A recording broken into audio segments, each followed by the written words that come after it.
Grow Your Business Pinoy? Have you been running your business for years but feel like you're going around in circles? Anak, parang stuck ka, scattered, and you're not quite sure where the next right step is and what it is. So Grow Your Business Pinoy is a book that gives you a clear, step-by-step growth roadmap. It's practical, proven, and built for the realities of running a business in the Philippines. Wala nang guessing, wala nang doing everything and going nowhere. Just a clear path forward. Finally, get your copy now, anak. The link is in the comment section.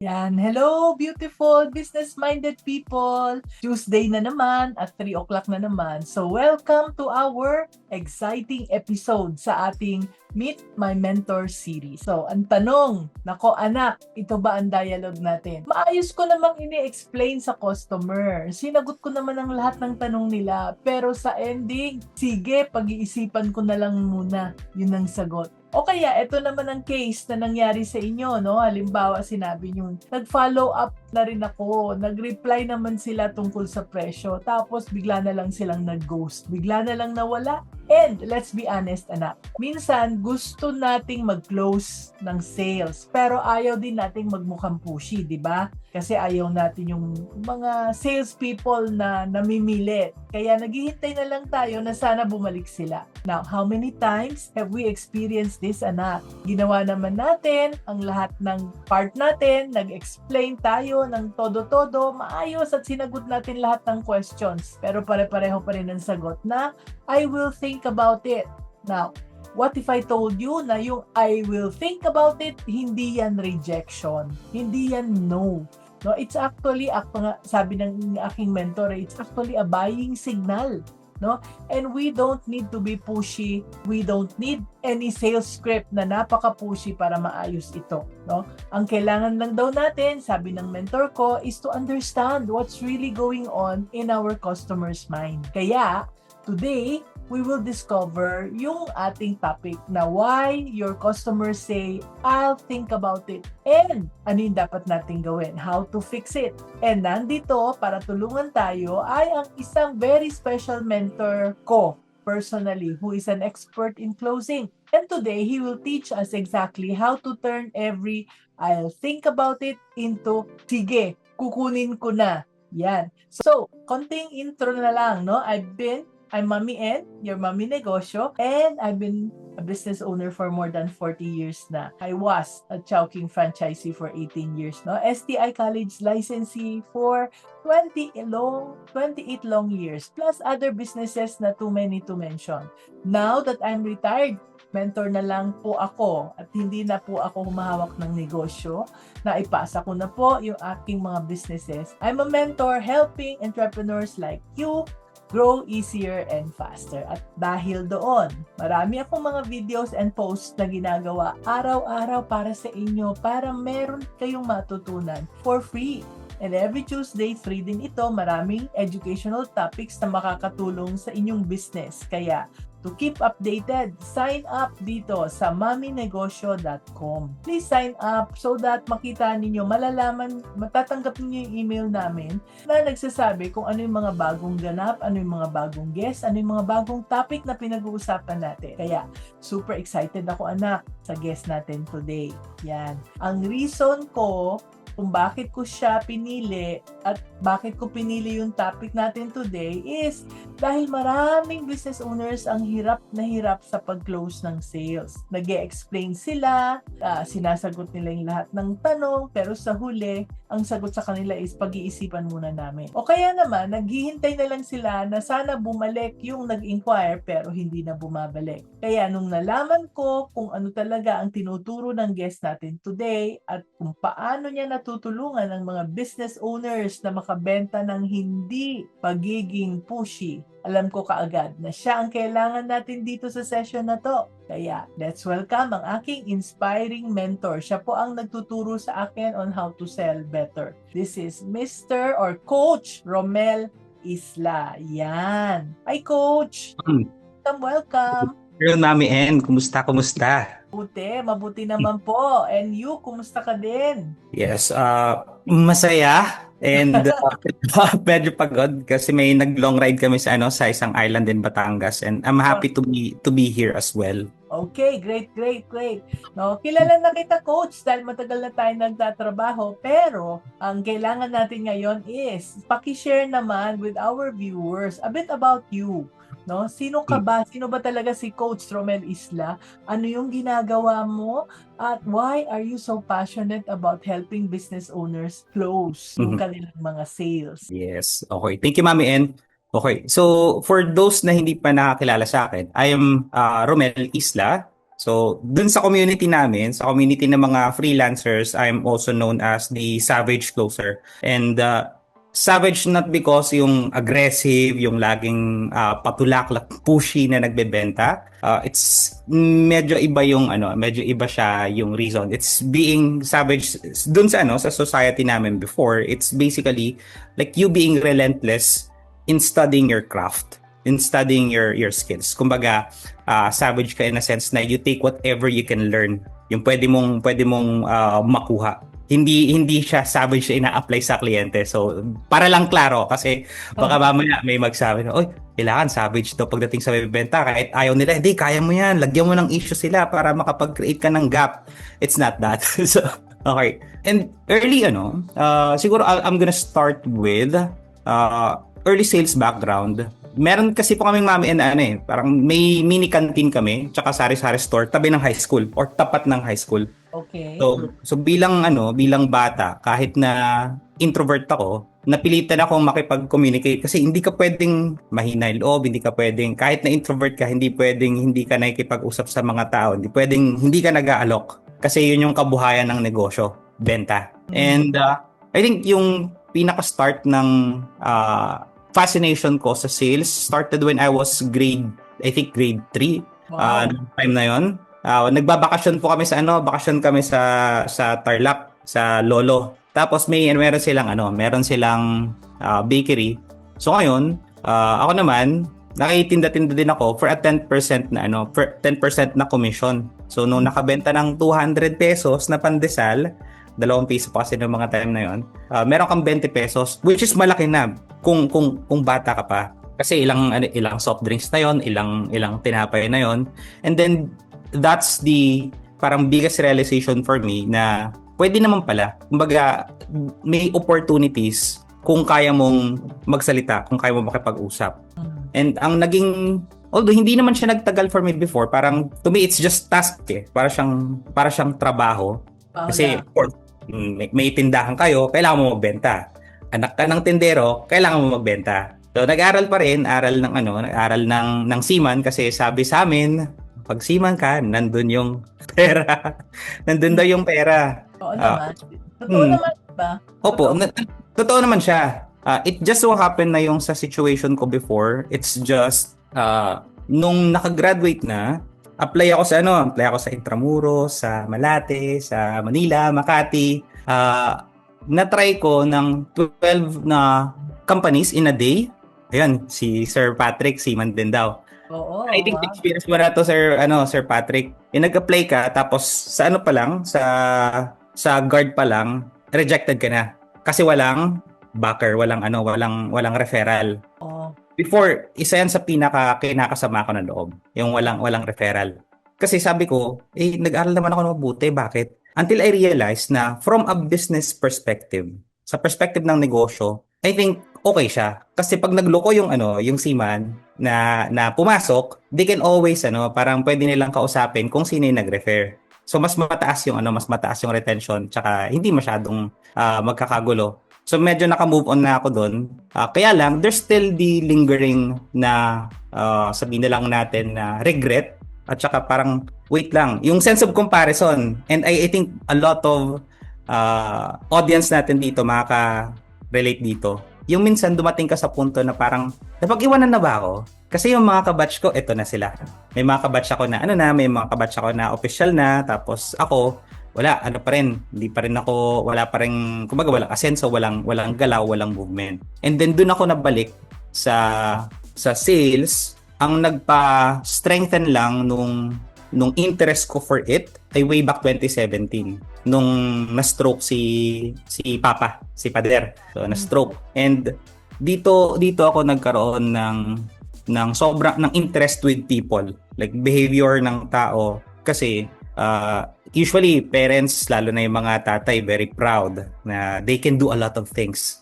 Kaso nung na-stroke siya, kalahati ng katawan na niya, hindi niya magalaw masyado. Parang it's weak. So dumating yung punto makakita ka ng strong person na iiyak or nanghinayang na parang hindi ko na magawa yung gusto ko gawin. So that's when I started exploring. Sabi ko, gusto ko siyang matulungan. Medyo malayo pa tayo, this is linked to sales. Linked din siya sa sales. Sabi ko, kasi nasa depressive state na siya. Hindi naman siya depressed kasi hindi naman siya clinically diagnosed, pero depressive state. So parang parang wala nang kwenta yung mga bagay, hindi na wala na akong bilang, wala na akong kwenta, wala na akong ambag dito sa pamilya. So it's kind of hard. So parang sobrang hirap na makita na yung ina-idol mo nasa ganong state. So sabi ko, what can I do? Ano yung pwede kong gawin? So I learned different modalities. Naghanap ako. Sabi ko, kung magte-take ako ng psychology, it will take 4 years para makagraduate. Hindi ko pa ma-apply. Kasi maraming constraints, may mga restrictions. So I moved to a different route, which is hypnotherapy. Dun sa for context, basically it's hypnosis for therapy. So yun yung inaral ko, and then nag-move ako to neuro-linguistic programming or NLP. Karamihan ng mga nasa sales, alam nila yan. And sabi ko, I'm gonna use this. Gagamitin ko ito kay Papa. So kumbaga parang paano mo ibebenta yung confidence at paano mo ibebenta yung will to live and will to lead kahit na nasa ganong estado na siya. Kasi lalabas yung maraming objections. Hindi ko na magalaw to. Hindi ko na kaya to. Hindi na ganun yung isip ko kagaya ng dati. Hindi na ako ganun kagaling magsalita. Yung dila ko pilipit na. Paano mo ibebenta yung confidence? Paano mo ibebenta yung belief or trust na pwede ka pa rin mag-lead kasi ikaw yung haligi ng tahanan. And from there, nung kasi si Papa hindi na siya ganoon Hindi na siya hindi na siya nasa depressive state. Bumalik na siya sa pagiging buladas niya.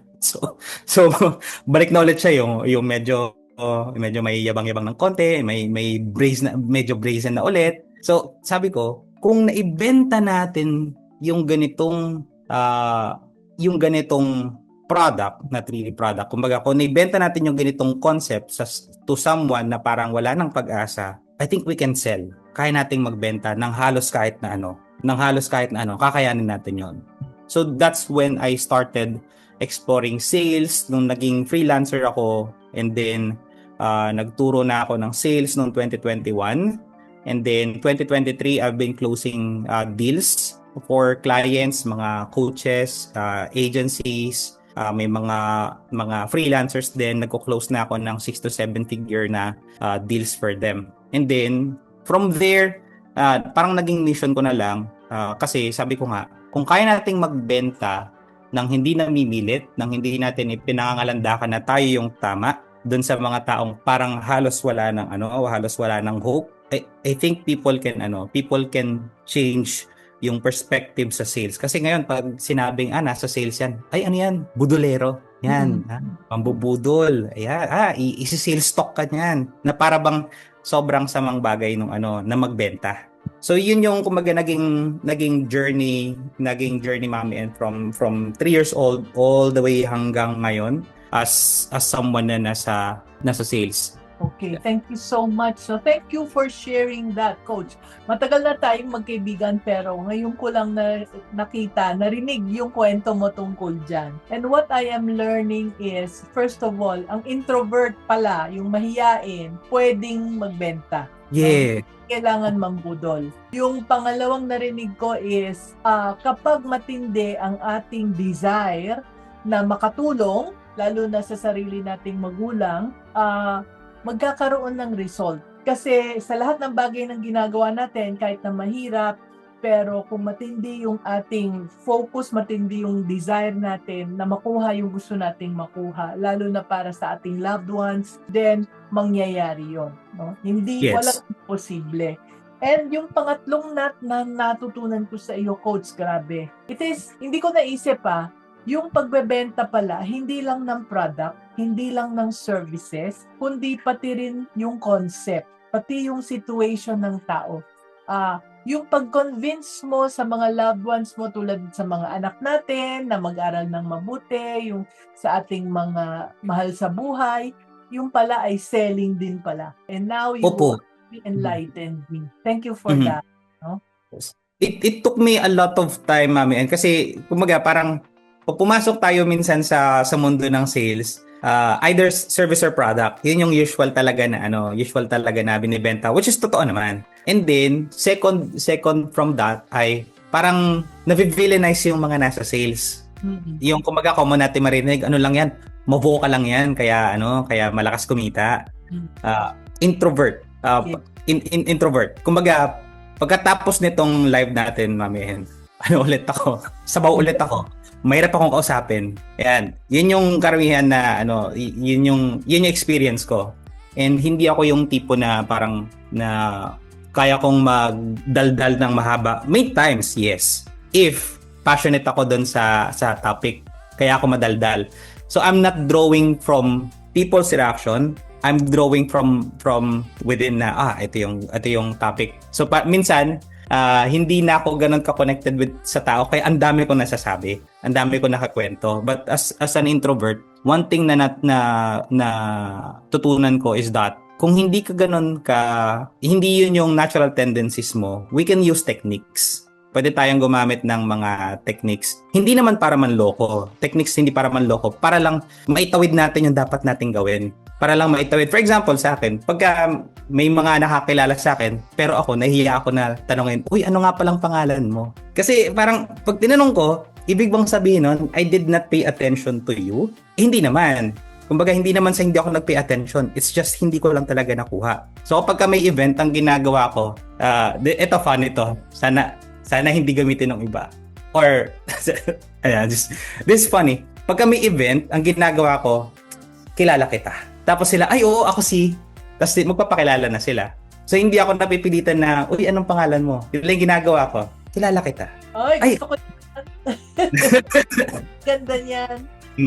Ganda niyan. Kaya lang, siyempre, hindi bagay kay Mami na biglang. Yes, opo. Pero gusto ko yan. Ang gandang yan. Sige, I will use that. Thank you for that. No? So, I hope may natututunan kayo. No? Kanya-kanyang style no? Pero, yon para malaman natin yung pangalan ng gusto nating kausapin. Okay? So, yon so good to hear from you about your motivation na para sa iyo, you're coming from desire. Yung gusto mong mangyari. No? At dahil doon, kahit na introvert ka, lalabas ka sa shell mo para ma-achieve mo yung gusto mong ma-achieve. Yan. Para sa ating mga introverts, alam niyo bang pareho kami ni Coach Romel na introvert? Pero ako, kinakapalan ko yung mukha ko dito at ako'y nagfe-Facebook Live at nagzo-Zoom call dahil ang desire ko talaga is makatulong at ma-share yung mga nalalaman ko at nalalaman ng aking mga guests. No? Sana, yung kung introvert kayo or mahiyain kayo, huwag kayong ma-discourage because there's always a way. Lalo na ngayon, online, kung kausap mo lang computer na hindi nakakahiya. Pero pag salitain mo ko sa mga 3 tao or 4 na tao sa harap ko, hindi ko alam kung anong sasabihin ko. Yan, no? Okay, so kailangan naintindihan natin kung anong gusto natin at naintindihan din natin kung ano yung gusto ng kaharap natin. Tama ba? Kaya it's really good to have someone like my Coach Romel who can show us exactly how to fix that. Pati yung kanyang technique na kilala kita. Yan, isang king bagay yan. No? Okay. Umpisa ko na yung question. Question number 1, no? Coach Romel, when a customer says, I'll think about it, no? Most business owners, tulad ko, sasabihin ko, okay. So, kuminsan, nag-explain pa ako more kasi kala ko, kailangan nila ng more information. No? Pero ano ba yung talagang nangyayari sa mind ng ating customer at that moment? And bakit mali yung interpretation naming mga Okay. Pagka sinabi ng isang prospect na sige, pag-isipan ko muna. Before tayo mag-go through doon, Mami N, usually meron kasing dalawa munang ito yung two types ng category ng selling na nakikita ko. One is yung, for example, naka-display na lahat ng information nandun na. So, kita na nila lahat ng kailangan nilang malaman.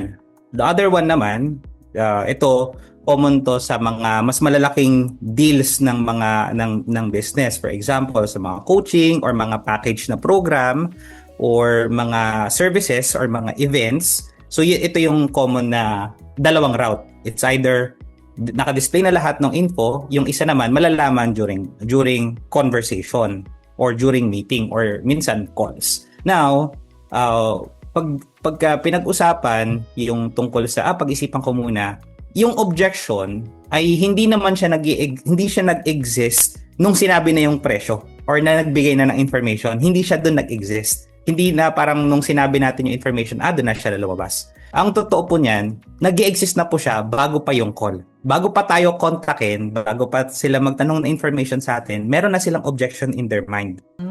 Yung mga objections po na yun, nag-exist yan sa past experiences, lalo na kung mga traumatic na experiences. Doon nag-uugat yung mga yan. Second-hand information, ibig sabihin may mga narinig sila, may mga nalaman daw sila tungkol sa atin, tungkol sa product, or tungkol sa industry, or minsan naman, identity. Ibig sabihin, ano ba yung tingin ng tao tungkol sa sarili niya? Okay, so himayin po natin, Mami, past experiences, ito yung, for example, naloko na sila before, na-scam sila.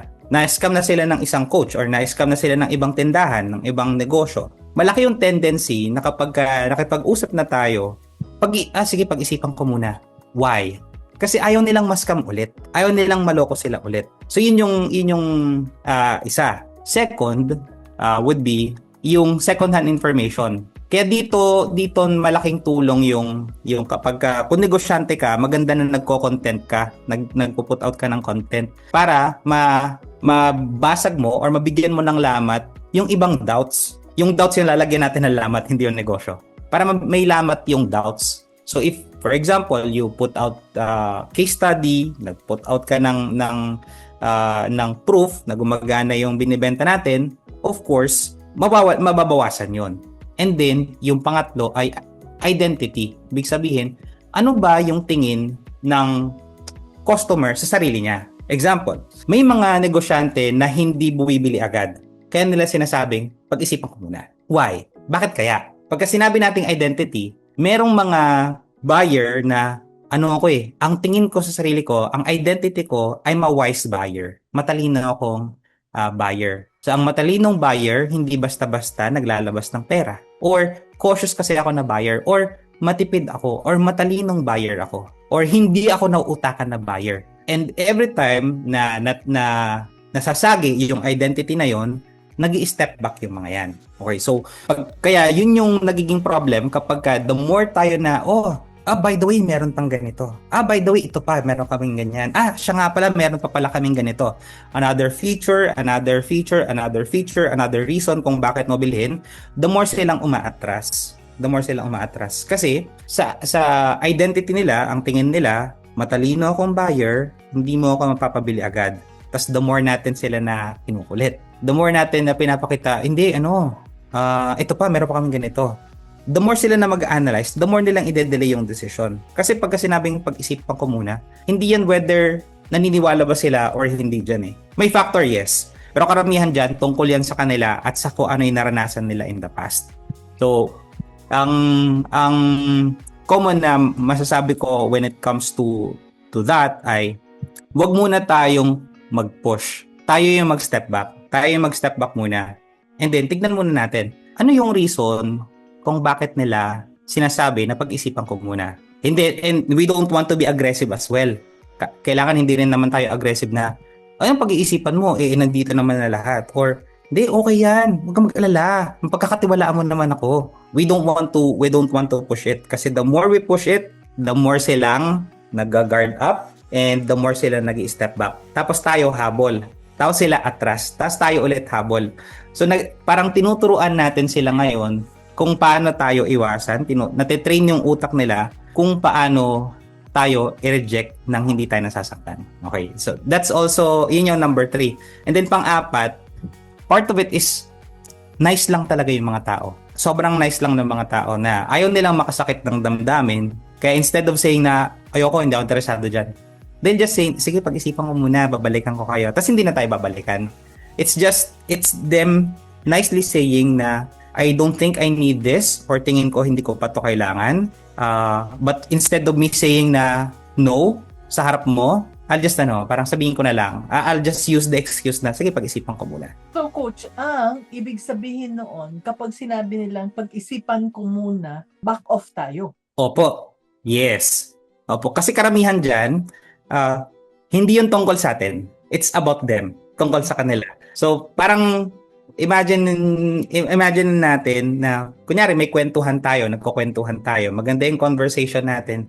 Tapos meron tayong minsan kaibigan na magsasabi or magsisingit, ako nga eh. Or pagka nagkwento ulit sila, meron na naman silang mas magandang, or pagka nagkwento tayo ng achievement natin, meron silang ikwento ulit na mas magandang achievement kaysa dun sa kwento natin.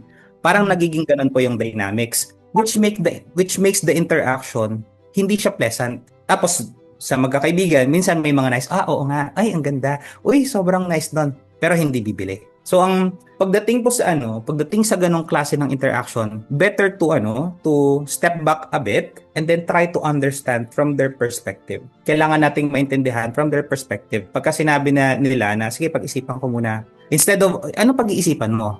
Hindi tayo mag-lean forward. Back off tayo ng konti. Sure, wala namang problema. Okay. Pag sinabi mong pag-iisipan mo, ano sa tingin mo yung kailangan mo ng help, or ano yung mga pag-iisipan mo pa para lang just in case makatulong ako. So para hindi ka pushy. Mag-step back tayo ng konti para lang makapaglabas sila. So what I'm getting from you is we ask questions. Opo. Tanungin natin na is there anything na gusto mo pang i-explain ko, something like that. Kasi baka hindi lang clear sa kanila. If it's just needing more information, yun lang. Opo. Kapag kailangan po nila ng ibang information, yes, pwede po tayong mag-explain ng konti. Tapos ang usual na ginagawa ko diyan ay ako yung nagtatanong sa kanila. Pero out of curiosity, saan mo sana?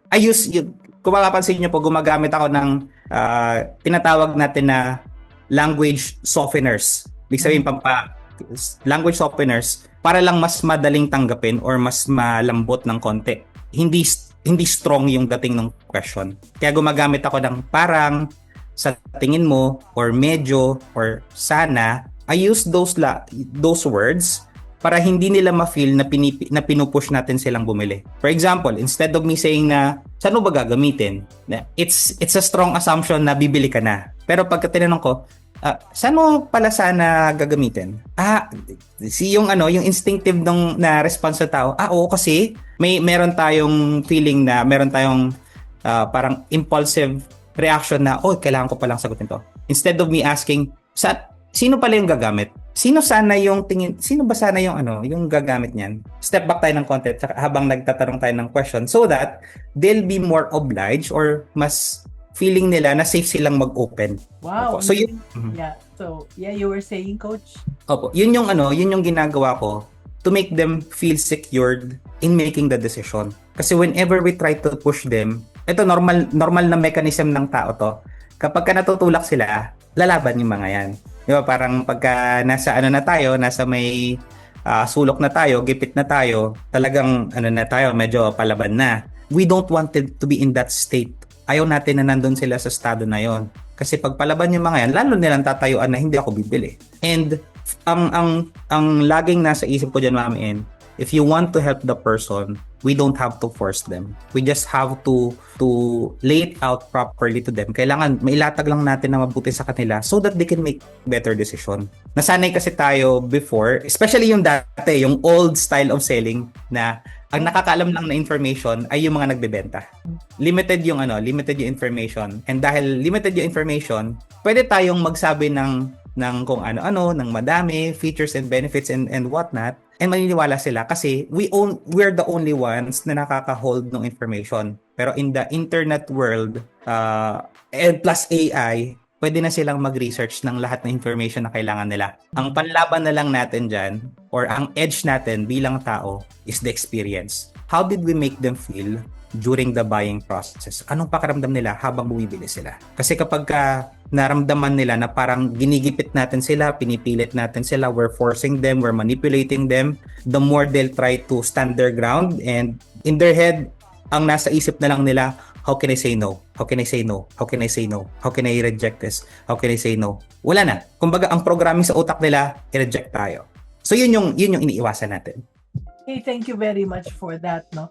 So what I'm learning from you, Coach, is hindi lang pala yung product ang pag-uusapan natin. Hindi lang pala yung service, kundi kailangan watchful din tayo sa ating mga words na ginagamit, no? Sabi mo nga, gagamit tayo ng mga words na pampalambot, no? Yung softening words, softening the issue. Another one is parang natandaan ko tuloy yung uso noon, ewan ko kung naabutan yung mga sayaw na cha-cha. Sa cha-cha kasi pag umabante ka, umaatras yung kapartner mo. Tapos pag atras ka, aabante yung kapartner mo. Sabi ko, parang ganun pala. Parang cha-cha pala yung pagbebenta. So, yung ating posture, body language, no, importante. At kung tayo masyadong pushy, aabante tayo, aatras yung ating kinakausap. So, thank you very much for that, no? And also, what is important, what I'm learning from you is that importante yung how we make them feel during the interaction, no? So, importante na hindi sila afraid or hindi sila fearful, no? Habang kinakausap natin sila, kailangan feel nila na safe sila. So, number 2 is, tinuturo mo, Coach, na ang customers ay sila mismo ang bumebenta sa sarili nila, no? They close themselves with conviction at hindi fear, no? So ano yung mga hidden beliefs na business owners have about selling that actually nakaka-push sa customers instead of pinapalapit nila yung customers? Meron ba kaming mga paniniwala na hindi nagwo-work sa amin habang kami ay nagbebenta? Opo. Ito, I think medyo kailangan siya pag-usapan. And ito po yung number 1 na rule of thumb ko pagdating sa conversation. Kung tayo yung nagbebenta or tayo may-ari ng produkto or tayo may-ari ng service, tayo yung gumagawa ng service, hindi tayo yung bida. It's a rule of thumb para sa akin. It's a rule of thumb. Hindi tayo yung bida sa lahat ng sales conversation. Medyo mabigat siya kasi, number 1, kung tayo yung gumawa ng product or tayo nagbebenta ng product or tayo nagbebenta ng service, tayo parang in love tayo sa ginawa natin. Which is totoo naman. May karapatan naman tayong ma-in love dahil pinaghirapan natin, ginawa natin, pinagpaguran natin, effort, puso, utak, minsan may kasama pang utang, may kasama pang lakas ng loob. Yan yung ginagawa natin. So, hindi natin maiwasan na hindi tayo magbibida. Hindi natin maiwasan na hindi natin i-highlight kung bakit. And that's normal. Kailangan lang nating matandaan na ang bida sa lahat ng sales conversation ay si customer or si client. Siya lang. Siya yung dapat na nasa spotlight doon.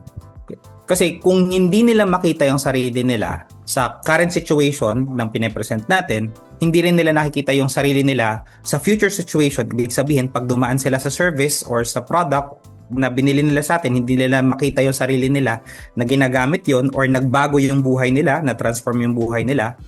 Pag hindi nila yan nakikita, walang bilang or walang relevance yung conversation. It's always sila. Laging si client. Sila yung bida, sila yung topic, sila yung number 1, nasa kanila yung attention. Yan yung number 1 na rule of thumb ko. Pag wala po kasi yun, wala tayong makikitang gap. Walang gap. Pag walang gap, ibig sabihin, ito sila right now, dito nila gustong makapunta. Pag wala tong gap na to, yung pagitan na yan, pag hindi na-establish yung gap, wala din silang reason na i-solve. Kasi wala namang gap, walang kailangang i-solve. Wala din silang reason para mag-go forward, wala silang reason para bumili. Pag walang gap. Opo. And then, what else? Pagka napunta yung attention sa atin, pag tayo yung naging bida, tayo yung subject ng scrutiny. Ibig sabihin, tayo yung laging tinatanong, tayo yung laging hinihingan ng confirmation, tayo yung laging hinihingan ng sagot. So what does it mean? The more na nag-start na tayo ng puro feature and benefits, by the way, dito sa ginagawa namin, ito yung features, mas madali kang makakapindot ng ganito, mas madali ka pagkaganyan, this is automated. Anong initial response ng mga yan? Ibig sabihin, yung parang knee-jerk reaction, it's, paano kapag ganito? Tapos sasagot tayo ulit. Paano kapag ganyan? Sasagot ulit tayo. So, ang ping-pong, nasa defensive mode tayo. Para kumbaga, imagine natin yung ping-pong or table tennis, para tayong laging nasa defensive mode. Parang kailangan nating i-justify.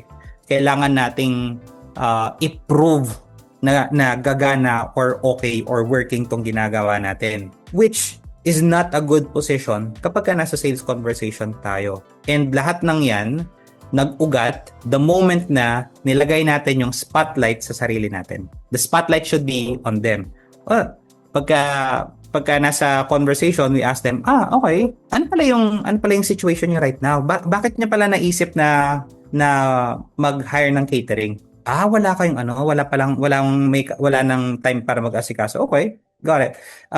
Kailan pa kayo nagko-consider na hire ng catering? Ito lang, okay, gets. So ngayon, kung papansinin natin, dahil ako yung nagtatanong, mas daw obliged sila na sumagot para magkaroon kami ng understanding. Pero pag sinabi ko, by the way, kaya namin ng 100 packs, paano pag 120? Hindi, kaya din naman namin. Ilang ulam? Meron kaming 5 options or meron kaming 6 options. Paano yung kapag kami sumobra? Ilan yung mga tao? Nasa defensive mode na ako noon.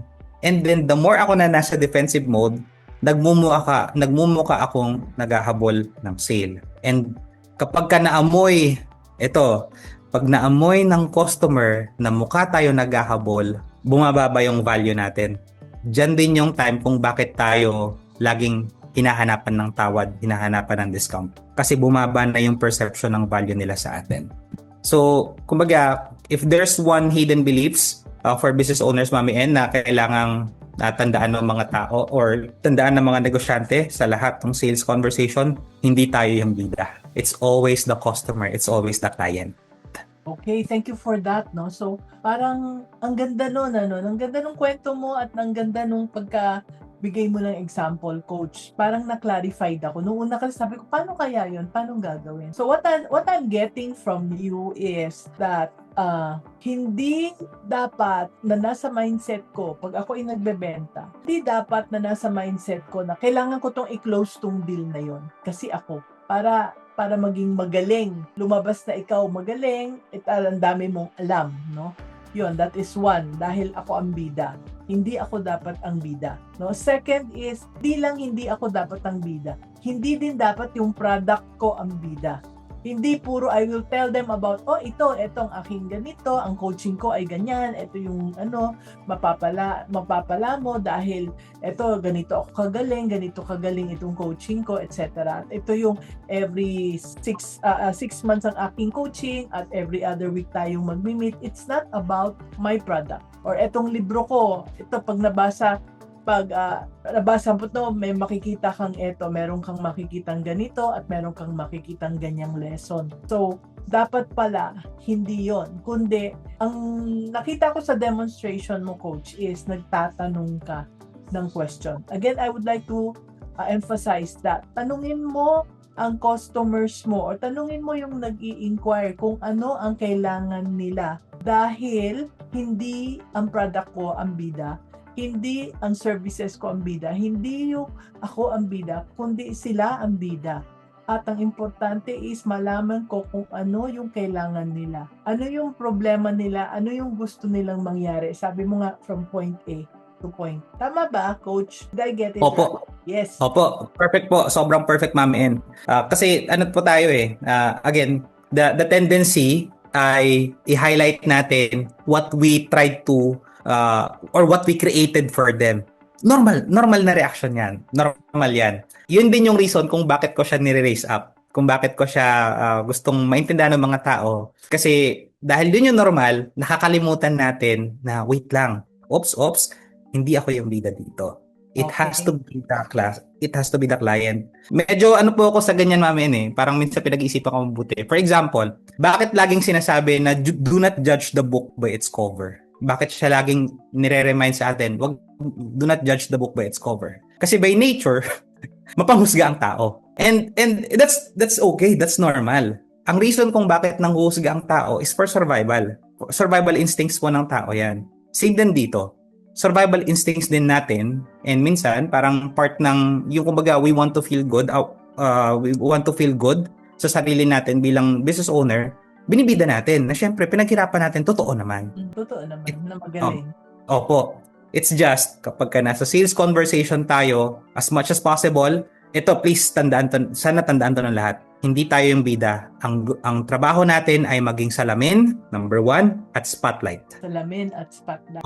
Salamin at spotlight. Yun yung gusto ko na matandaan natin. Salamin, kasi tayo yung magpapakita sa kanila, kumbaga mini-mirror back natin sa kanila yung sitwasyon nila at yung gusto nila makita. And then, number 2, bilang spotlight, pino-point out natin yung kailangan nilang makita. Kasi minsan tayo bilang business owner, minsan, aminin man o hindi ng karamihan ng business owner, tayo bilang may negosyo, minsan nagbubulag-bulagan tayo. Ay, hindi naman yan yung problema. Ay, hindi ito yung problema. I think ito yung problema kasi fixated tayo sa mga bagay na ganito or invested tayo sa ginagawa natin. Meron tayong bulag-bulagan factor. Kaya lang, bilang nasa sales, bilang tayo nagbibenta, gusto nating matulungan na mapabuti or mapaganda ang buhay ng customer natin, bilang spotlight, kailangan natin i-point out sa kanila, hindi natin kailangan magbulag-bulagan. Ito ayan ilawan natin to.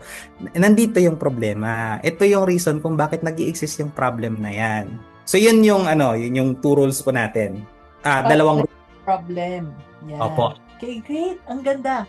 No, so kung tayo ay KSP pa rin, gusto natin nakafocus sa sarili natin, gusto natin nakafocus yung sales conversation natin sa product or services natin, it's time, anak, to let go. Right. So, moving to question number 3. No, Coach, marami sa ating mga viewers na meron silang mga staff na nakikipag-usap sa customers everyday, tulad ng cashier, sales attendant, service crew.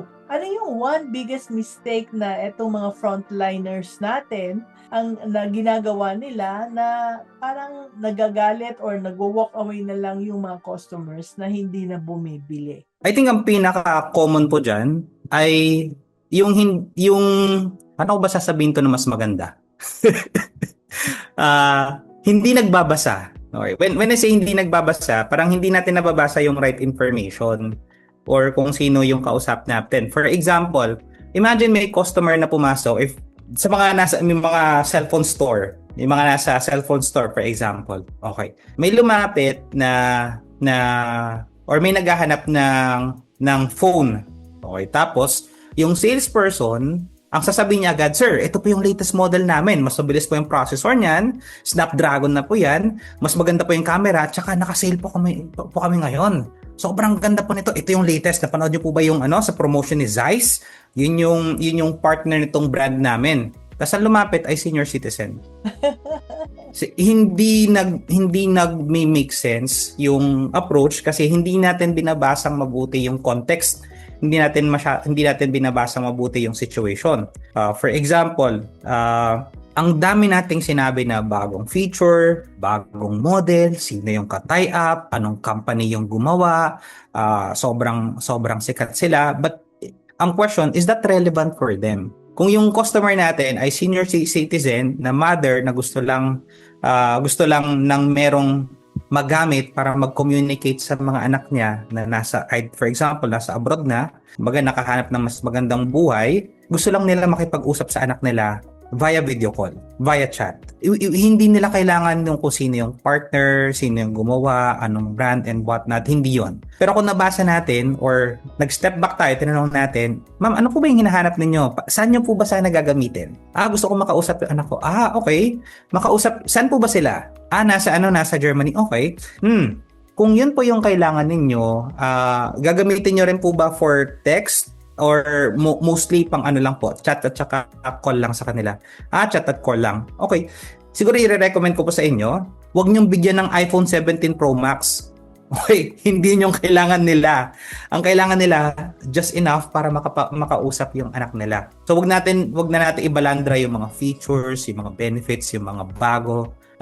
Kasi i-overwhelm natin sila. Parang imbes na uuwi yan ng masaya, ready nang kausapin yung mga anak, hindi. Parang merong regret sila, na-overwhelm sila, hindi sila ngayon makadesisyon. Dahil hindi sila nakadesisyon, lalong tumatagal yung problema nila. Ngayon, ang question, natulungan ba nating matransform or nagkaroon ba tayo ng impact sa buhay nila? No. We made the experience harder for them. Pinahirapan natin sila because of that. Pero, here's the thing. Ang intention lang naman natin ay makatulong. Yun din naman yung intention natin kaya tayo nagbebenta. Pero para sa kanila, sa customer end, sa side ng customer, hindi yun yung nangyari. Ang pakiramdam nila, pinahirapan sila, in-overwhelm sila, sinusubukan silang budulin, so hindi masaya or hindi maganda experience para sa kanila. So nagtugma ba? Nag-meet ba? Hindi. Hindi siya nag-meet. Parang ito sila, saliwaan. Hindi siya maganda experience. Kaya lagi kong ina-advocate, matuto tayong bumasa ng tao at ng sitwasyon nila. Kasi pag tama yung basa natin, tama din yung information na hahanapin natin sa kanila. Pag tama yung information na hahanapin natin sa kanila, tama din yung tanong natin sa kanila. At pag tama yung tanong natin sa kanila, tama din yung marirecommend natin sa kanila so that they can take yung tamang action or tamang next step. Yun lang yung advocacy ko talaga pagdating sa pagtatanong or kung frontliner tayo, big sabihin tayo yung umaharap sa mga customer, minsan hindi na si owner, meron na tayong mga sales people, kailangan tama yung basa, right reading so that we have the right meron tayong right information to get. Big sabihin, alam natin yung information na hanapin. Kasi magkaiba yan. Pagka, example, cellphone ang bebentahan mo ay Gen Z. Hanapin nila may mga features. May ganito? Yung processor niyan. Gano'ng kabilis yan? Sinong gumawa ng chip? Saan yan ginawa? May ganito ba yan? May feature ba na ganito? Madali bang hanapan ng ganito yan? 5G na ba yan? Baka 4G pa yan ha? Medyo mabusisi sila. Not because maarte ang Gen Z. Hindi. Iba kasi yung pinaggagamitan nila at iba yung level ng information nila. Pag nabasa natin yon, alam natin yung information na kailangan natin. Okay. Most likely, dito nila gagamitin. Example, phone plus vlogging. Pwedeng phone plus flex or phone plus work. Kasi ibang work dito ginagawa sa phone. So pag alam natin kung pag nabasa natin sila ng tama din information na hanapin natin, tama yung tanong natin, tama yung recommendation natin, and then tama din yung action step nila. Kapag maganda yung lineup nun, magkakasunod-sunod yung mga bagay na yon, ang experience ng customer, they're happy. Parang ang gaan sa loob bumili dito. Dito ko gustong bumili kasi naasikaso ako. Dito ko gustong bumili kasi kung ano mismo yung hinahanap ko, yun yung na-provide nila. Versus, okay, may iba kasi gumana naman yung pambubudol nung na-pressure sila, bumili naman Ang question, uulit ba yon? Most likely hindi. Pangalawa, ikikwento ka ba nila? Most likely oo. Ay, huwag ka nang bumili doon. Ina-ambush nila yung mga doon, ina-ambush nila yung mga customer doon. Bobombahin ka nila ng mga tanong. Mamaya nandiyan na yung credit card and maglalabas na lang ng kung ano-anong hindi mo kailangan. Kaya may mga customer na may buyer's remorse. Nagsisisi sila kasi mali yung basa sa kanila, mali yung information, mali yung question, mali yung recommendation, they took the wrong action.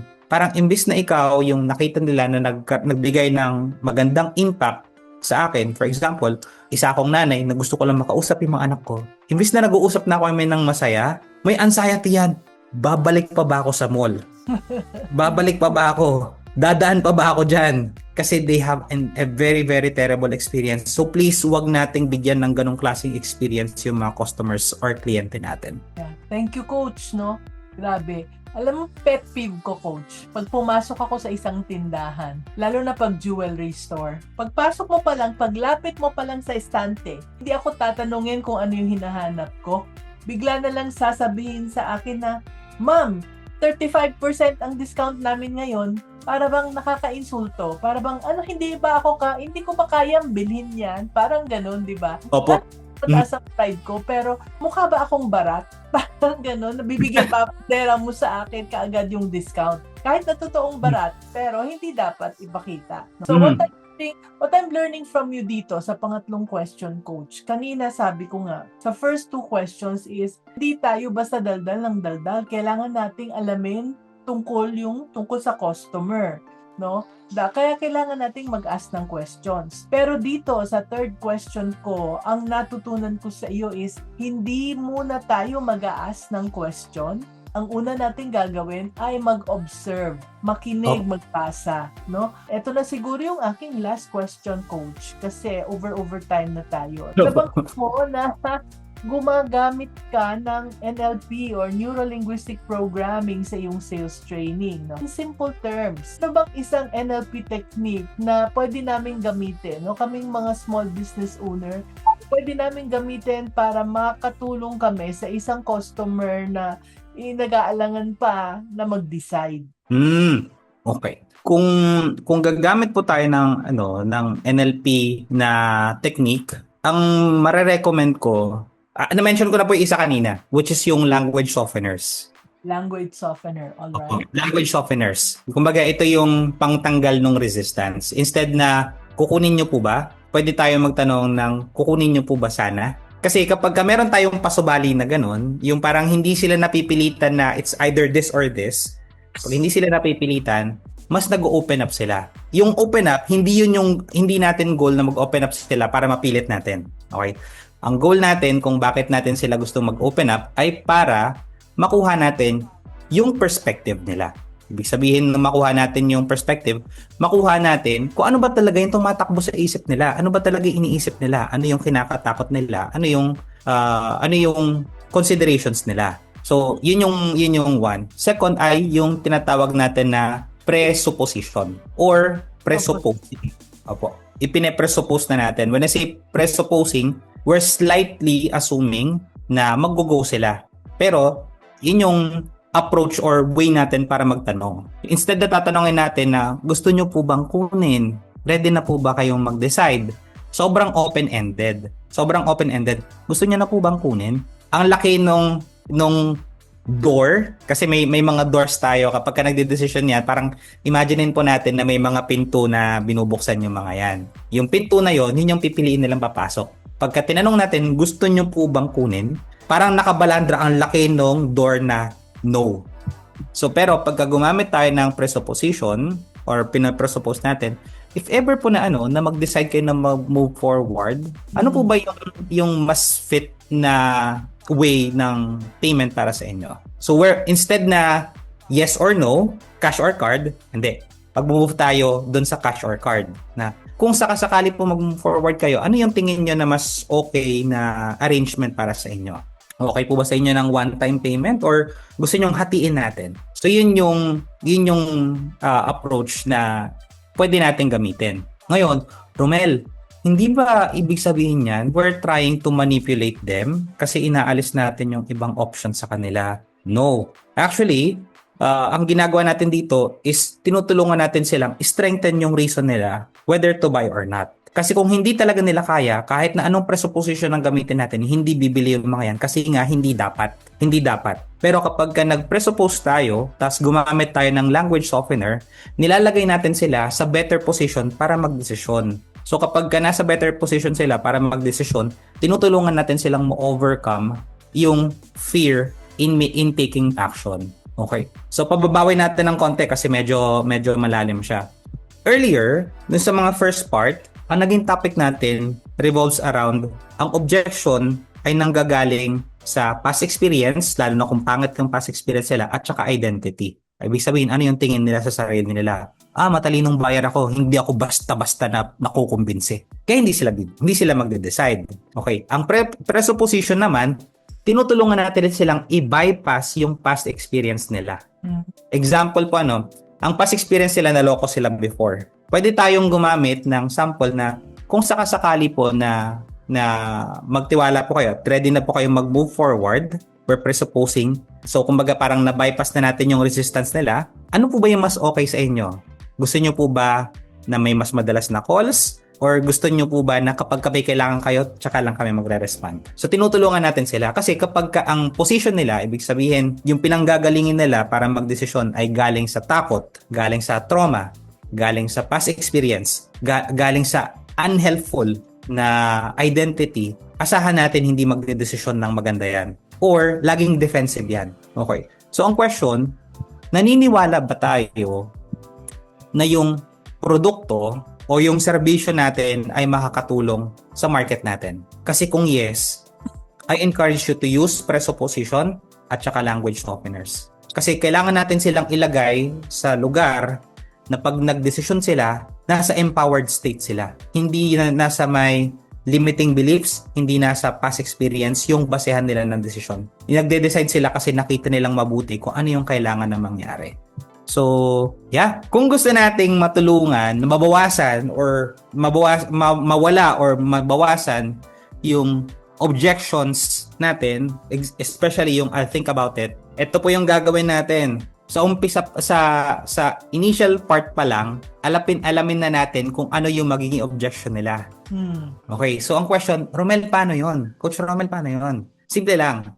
Tatanungin natin sila. For example, kung nagbebenta ka ng cellphone, tanongin nyo kung bumili na ba sila ng cellphone before. Kung nagbebenta kayo ng coaching program, tanongin nyo, nag-avail ka na ba ng coaching program before? Kung nag-offer ka ng catering service, nag-hire na po ba kayo ng caterer dati? Yun yung itatanong ninyo. Okay, bakit? Bakit kailangan yung itanong yan? Bakit kailangan yung malaman yan? Chismoso ka ba? Hindi. Okay? Ang reason doon, kung ano yung reason kung bakit hindi sila nag-avail dati, yun din yung reason kung bakit hindi ka nila i-avail ngayon. Kung ano yung reason kung bakit hindi sila nag-avail dati, yun yung magiging reason nila para hindi mag-avail ngayon.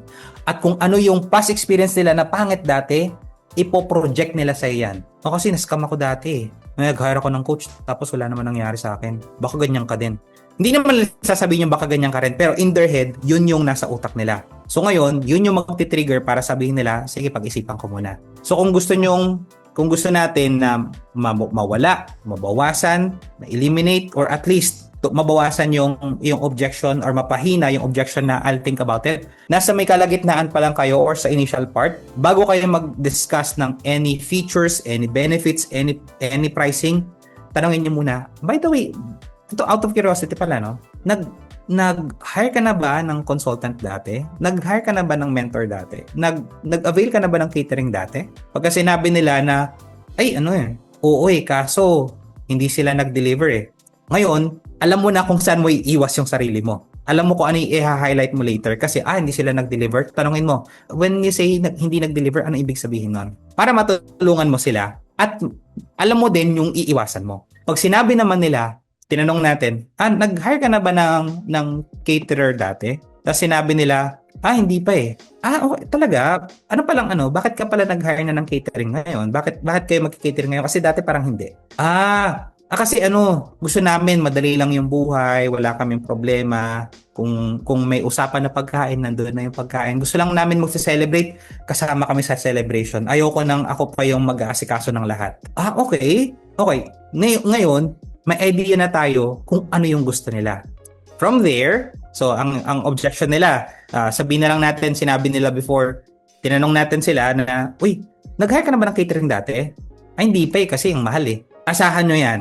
Presyo i-bring up niya later. Pag nandun na kayo sa closing, presyo i-bring up niyan. Kasi, kung tinanong mo kung nag-hire na sila before, ang sinabi nila, kasi mahal pa dati. Presyo yung magiging topic nyo. So, diyan kayo mag-umpisang magbenta ng idea. Hindi nyo ibebenta yung catering nyo. Hindi nyo ibebenta yung service nyo. Ibebenta nyo yung idea. Pwede nyo ibenta na, okay. Alam nyo yung mga napansin namin sa mga customer namin before na focus sa catering, na nag-a-avail ng catering kasi ganito yung naging buhay nila. Open, happy, etc. etc. Kayo po ba? Ano po ba yung mas priority ninyo? Siyempre gusto ko masaya ako. Okay. Kung gusto niyo na masaya kayo at saka nakakapag-participate kayo sa event, at least nag-uusap naman na tayo. Tapos mag-move forward kayo. So yun yung tip. Kung gusto niyo malaman kung anong objection nila later, sa umpisa pa lang, bakit hindi pa sila nag-avail dati? Para ma-address nyo na bago kayo mag-usap sa presyo. Kasi mahirap mag-handle ng objection sa dulo. Mahirap mag-handle ng objection sa dulo. Ito yung mga time na solve mo, may problema. Isosolve mo, may problema. Isosolve mo, may problema. Magpipingpong kayo, naghahabulan kayo. Pagka sinabi nila, sige, excited ako, babalikan kita. Wala na.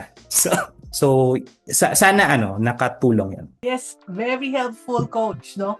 Very helpful yon. And ang napansin ko, ang dami kasing nagtuturo ng sales kahit na noon pa. Ang turo sa amin is cash or card. That's how you close. Cash or card, no? Pero yung ginawa mo, yung sinabi mo is first of all, no?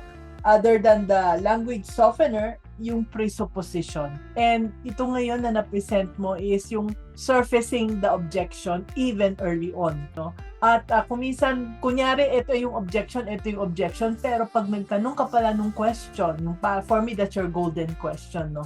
Yung, have you ever availed of this before? Yun ang napakaganda para sa akin. Kaya para sa akin, panalo yun. Yung question mo na yun, panalo yun. So, grabe, no? Ito yung talagang nilulook forward ko sa every session, no? Yung makita ko yung mga eagerness ng mga business owners na matuto. I see also, ang dami ring W dito sa Facebook. Okay. At dahil dyan, no, dahil sa eagerness, alam nyo ba, na more than 1 year na kaming merong Facebook Live interviews every Tuesday. Baka ngayon lang kayo nag-join, no? When we started this series, 50 lang kami sa aming Facebook group. Ngayon, no, sa Facebook group, hindi, sa aming Facebook page rather. No, ngayon ang dami na natin at ikaw ang dahilan sa lahat ng ito. So we also have more than 100 long videos na sa YouTube channel natin. No, marami rin tayong mga short videos. Last time I checked, 4,000 plus na yung videos natin sa YouTube. Kaya gusto niyong balikan, pwede kayong mag-subscribe sa ating YouTube channel, no? Kasi I'm sure makakatulong sa negosyo natin. Instead of just watching Netflix, yung iba nanonood ng Netflix ng 3 oras sa isang araw, maybe what you can do is you can subscribe sa ating YouTube channel and watch just for 15 minutes a day. May nagsasabi sa akin na, Mami N, kung may problema ko sa negosyo, hindi ko alam kung bakit pagpanood ko ng video ninyo, andun yung sagot. Yan. No, kaya I'm sure na marami kayong mapupulot na lessons pag makakatulong sa business ninyo. Promise, no, watch us, subscribe to our YouTube channel. The link is in the chat and the comments. Yan. Ang dami-dami nating natutunan. Maybe at this point, I will ask you na lang, Coach. Do you have any parting words for our viewers? I think po, kung meron akong iwanan na message for them, love sales. Sales, kumbaga hindi lang siya about product, hindi lang siya about service.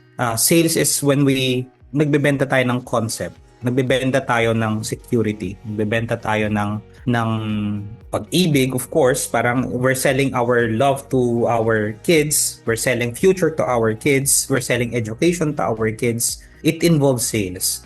And kapag ang style natin palagi is lagi nating pinipilit, lagi natin silang yung typical na salesman na parang dakdak ganyan. Oh, ito ganyan. Oh, ito na. Usually it's a script kasi. Parang script na siya na napapasa sa atin. Gumagana siya before kasi wala pang masyadong options at hindi pa exposed sa madaming information ang mga tao. But right now, because we're exposed to a lot of information, ang kinikrave na ng tao is yung time na may intindihan sila. Yung time na parang they feel heard, they feel understood. So if we want to sell to our kids yung magandang future, kaya kailangan mag-aral. Kung gusto nating ibenta sa parents natin na please stay healthy for us because we want to honor you. Kung gusto nating ibenta sa mga kapatid natin na please bear with me, I'm gonna help you finish your studies. Kung meron tayong mga kaibigan na parang they felt parang parang wala na silang kwenta, wala na silang ambag sa mundo, wala silang bilang, we can sell them the idea na merong may pake sa'yo. That's also selling. Hindi lang siya yung selling na here's my product, I'll take your money and then we're good. Hindi lang siya ganon. That's why at the very young age, sobrang fan ako ng selling. Not because of the money, but the game of selling. Yung tipong kapag ka nagkakabenta, masaya ako pag may benta, syempre. Pero iba yung feeling ng whether mabentahan mo sila or hindi, whether mag-avail sila or hindi. But we know na nagkaroon ng impact sa buhay nila. That in itself is very rewarding. The act of doing it is very rewarding. So please, kumbaga, I'm not saying na sambahin natin yung sales, but if we can just love sales and pay attention to sales, marami tayong buhay na mabibigyan ng impact. Thank you, Coach. No? At habang nagsasalita ka, nakakatuwa dahil may question na. No? Ito, si RK Iboa, sabi niya may question daw siya, paano daw pag ang objection is about the price? Okay. Napakamahal naman, Coach. Ganun. Okay. Pagka ang price ang objection ay price, laging basis dyan ay compared saan. Okay? It's always compared saan. Kasi pag sinabing mahal, compare saan. So ngayon, kailangan po nating matutunan dito ay saan natin ikukumpara yung presyo. Pagka kinumpara tayo sa ibang nagbebenta din, mas mura sa kanila, automatic talo po kayo dyan. Automatic talo kayo dyan. Yun yung reason kung bakit kailangan nating makinig, magbasa, at makinig ng tao. Kailangan natin magbasa ng sitwasyon nila, tsaka tayo makinig. Bakit? Kasi doon natin i-anchor. For example, ang problema nila ay yung sa mga gamot. Ay, sige po. Example, coach. I will give an example kasi ito yung next question, no? Ito yung next question, sabi ni Patrick Cortez. Ask ko lang po, paano ako makakapagbenta ng mas maraming sasakyan at pagkakatiwalaan ng client kahit gumagawa ako ng video at vlog, di po ako pinapapansin sa social media. Sa dami ng kakompetensya, anong merong may bibigay ninyong payo at dapat meron ako na wala sa iba? So here, sasakyan yung kanyang binibenta. So let us answer this as well. Opo, sige po. Doon, when it comes to pricing. Okay. When it comes to pricing, pagka ang basis nila dyan ay yung sasakyan na iba, na mas mura yung sasakyang iba, medyo talo tayo dyan. Kasi magpapababaan ng presyo yan eh. Malulugi po kayo dyan. So ang hahanapin ninyo, babasahin nyo muna, sino ba tong kausap ko? Tatay ba yan? Nanay ba yan? Anak ba yan? Na gustong kasi magkakaiba ang gusto niyan. For example, tatay na practical. Okay. Normal yan na gusto niya makatipid. Normal yon. Ang question, bakit siya magkukotse? Bakit hindi mag-commute? Bakit magkukotse? Bakit hindi mag-commute? Tapos ang sinabi niyan, for example, kasi yung papasok na sa school yung anak ko. Kailangan kong may hatid sundo ng safe. And then tatanungin mo further, okay, ano ba yung hinahanap mo? Ano ba yung kailangan mo para masabi mong safe yung anak mo? Okay, dapat gumagana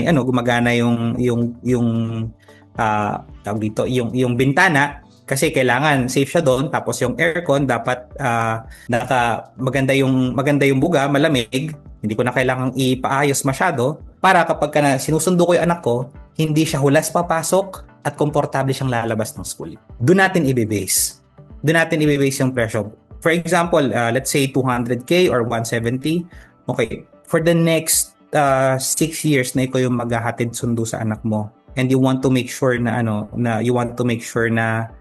safe, you want to make sure na komportable siyang papasok, komportable siyang lalabas, tas pwede pa kayong magkwentuhan habang nagdadrive ka papunta sa school. Magkano yung willing ka na ibayad for that? And then you stay silent. Hindi kasi mas mura. Usually gagawin nila, mas mura kasi yung ganito. Sure, like wala namang problema. Hindi naman kita pipilitin dito. Siguro from my end, ikaw ba, ano ba yung priority mo for dun sa daughter mo kapag hinahatid mo siya sa school? No, kasi pwede naman nating babaan ng presyo, kaya lang hindi ko nire-repair itong mga to, which is ayoko naman kasi gusto ko na maganda experience sa anak ko kapag hinahatid mo siya sa school. Ang pinaka bottom line lang po dito, pagka nag-compare na sila ng mas mahal, or aalamin nyo kung saan sila nagko-compare ng mas mahal. Pagka nag-compare sila sa ibang product sa competitor, hindi naman natin totally i-reject. We want to ignore it. Ignore natin yung comparison sa ibang competitor. I-focus natin, ano ba yung gusto nila? Ano ba yung kailangan nila? At ano ba yung experience na hinahabol nila? Yun yung pataasin natin ng value, tapos i-connect natin yung product natin doon. Yun yung pinaka way. Okay. Hindi ko lang siya mabigay yung exact na wording kasi we operate in principles. Ang principles lang na in action dito, build up the value, ano yung gusto nila, tapos i-tie natin yung product natin. Hindi naman yung OA na tayong na, ganito kami, tapos ganito kami. It's more on, ito yung tama, ito yung gusto mong mangyari, ito yung experience na gusto mo sa anak mo kapag hinahatid mo siya. And then also, most likely, gusto mo rin nagkukwentuhan kayo. Yeah. Tahimik yung engine nito, so hindi kayo maistorbo. Komportable siya, so papasok siya sa school ng hindi hulas, at panatag din yung loob mo na may kita mo siyang papasok. Yeah. Kung yun yung if yun yung case, kung yun talaga yung gusto mong mangyari, are you willing to magsettle dun sa mas mura? Okay lang ba sa'yo na dun sa'yo mas mura? Okay, thank you. No? Sabi ni Patrick, kumbaga parang sobra na siyang gumagawa ng vlog at saka vlog, no? And ang naririnig ko sa iyo is, anong pwede niyang i-offer na payo na dapat meron siya at wala sa iba? What I'm getting from you sa in-answer mo is yung parang connection sa tao. Oh. Directly. Yung Yeah. connection sa tao na ano ba talaga ang kailangan nila at kung ano yung kailangan nila, doon natin itataas yung value or itatapat yung value ng kung ano yung binibenta natin. Like in the case Opo. of yung sasakyan, yung binibenta mong sasakyan, ano ba yung value nun? Hindi Opo. lang yung puro features and benefits, blah blah blah, no? Mhm. Kapareho ng magkaiba ng presyo, even mas mahal ka. Pero kung minsan, ang tao bibili sa iyo because yung trust sa iyo. Dahil tanong ka, dahil inalam mo siya, kinilala mo siya, bago ka nagsabi na, eto, presyo namin, etc. Yes. Tama, Coach? Amen. Yes po. So, number one factor talaga yun, yung trust. Okay. Second dito, follow-up answer for Sir Patrick. And then this will also answer yung question ni Miss Francesca. Ang tanong niya, how to handle price wars. Okay. Ito, magbibigay ako ng direct na example. Casio na relo, mga nasa 5,000, 6,000, 7,000. Yung Rolex, aabot yan ng milyon. Okay. Ang Rolex, kailangan mong i-maintain yan. Mas accurate ang oras ni Casio at less yung maintenance. Kay Rolex na mas mahal, kailangan mo pang kumbaga, from time to time, kailangan siyang calibrated. Kasi hindi yan nagsasabi ng accurate na time. Of course, kumbaga may time pa rin naman siya. Pero ang point lang doon, after some time, kailangan po siya ipakalibrate kasi hindi na siya on time mismo. So may magkakaroon ng delays yan. So kailangan mong dalhin mismo sa affiliated na Rolex para i-calibrate nila. So yun yung setup. Ang question, bakit mas mahal pa rin si Rolex versus kay Casio? Yun yung question. Ang sagot po dyan ay kailangan nating maintindihan ano ba talaga yung pinaka-binibenta natin. Ano yung pinaka-binibenta natin? Si Casio, most likely utility. Ibig sabihin, paano siya gagamitin? Kumbaga, it tells time. Good, wala tayong problema. Pero si Rolex, ang binibenta niya ay hindi pang-tell ng oras. Hindi po yun. Ang binibenta niya ay identity. Pag naka-Rolex ka, elite ka. Pag naka-Rolex ka, achiever ka. Pagka naka-Rolex ka, nasa higher echelon ka.